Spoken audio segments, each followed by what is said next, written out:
തീരാവേദനയായി Nedya S Rajesh. Valakkai അപകടത്തിൽ മരിച്ച കുറുമാത്തൂർ ചിന്മയ വിദ്യാലയം വിദ്യാർത്ഥിനി നേദ്യയ്ക്ക് അന്ത്യാഞ്ജലി അർപ്പിച്ച നാട്. സ്കൂളിൽ പൊതുദർശനത്തിന് വെച്ച മൃതദേഹത്തിൽ വൻ ജനാവലിയാണ് അന്ത്യോപചാരം അർപ്പിച്ചത്. പുതുവർഷത്തിൽ കൂട്ടുകാരൊന്നിച്ച് കളിച്ചിരികളുമായി സ്കൂൾ വിട്ട് വീട്ടിലേക്ക് മടങ്ങുകയായിരുന്ന നേദ്യയുടെ മരണം ഒരു നാടിനാകെ തീരാനോവായി. കണ്ണൂർ ഗവൺമെന്റ് മെഡിക്കൽ കോളേജ് ആശുപത്രിയിൽ നിന്ന് പോസ്റ്റ്മോർട്ടം നടപടികൾ പൂർത്തിയാക്കിയ ശേഷം കുറുമാത്തൂർ ചിന്മയ സ്കൂളിൽ പൊതുദർശനത്തിന് വെച്ചു. വൻ ജനാവലിയാണ് അന്ത്യാഞ്ജലി അർപ്പിക്കാൻ എത്തിയത്. സങ്കടം അടക്കാനാകാതെ സഹപാഠികളും അധ്യാപകരും നാട്ടുകാരും ഒന്നാകെ വിതുമ്പി. നാടിന്റെ നാനാഭാഗത്തു നിന്നും ആയിരങ്ങളാണ് നേദ്യയെ അവസാനമായി ഒരു നോക്ക് കാണാനെത്തിയത്.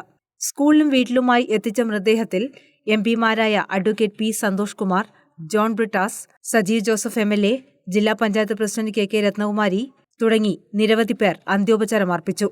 തുടർന്ന് കുറുമാത്തൂർ മഞ്ചാൽ പൊതുശ്മശാനത്തിൽ സംസ്കരിച്ചു.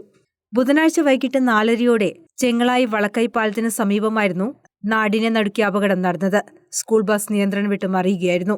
അപകടത്തിൽ 22 വിദ്യാർത്ഥികൾക്ക് പരിക്കേറ്റിട്ടുണ്ട്. News bureau, Taliparamba.